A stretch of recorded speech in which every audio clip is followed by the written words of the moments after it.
یہ بات میں چور اور اچکوں کی آپ سمجھتے ہوں گے بلا وجہ کیوں کر رہا ہوں. میں اس لیے کر رہا ہوں کہ یہی دو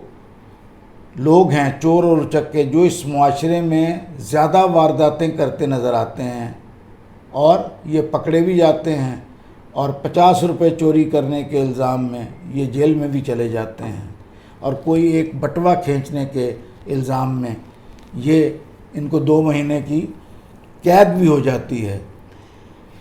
لیکن یہ ہمیں سوچنا چاہیے کہ یہ ہمارے معاشرے کی معاشی حالات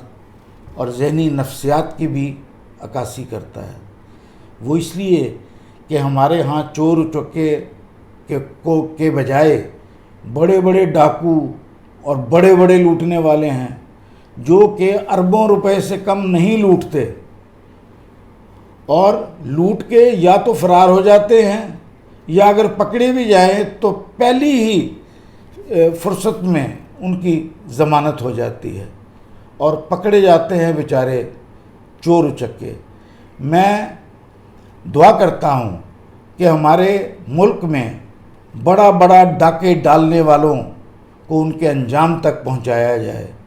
اور ان چور اچکوں پر میں یہ نہیں کہتا ان کو معاف کر دیا جائے، لیکن کم از کم ان جیسا تو سلوک ان بڑوں کے ساتھ کرنا چاہیے. یہ نہیں ہونا چاہیے کہ چور اچکوں کے لیے الگ قانون اور الگ عدالت ہو، اور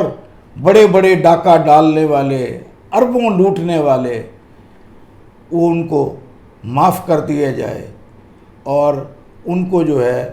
وہ اس ملک سے باہر جانے کی اجازت دی جائے. شکریہ.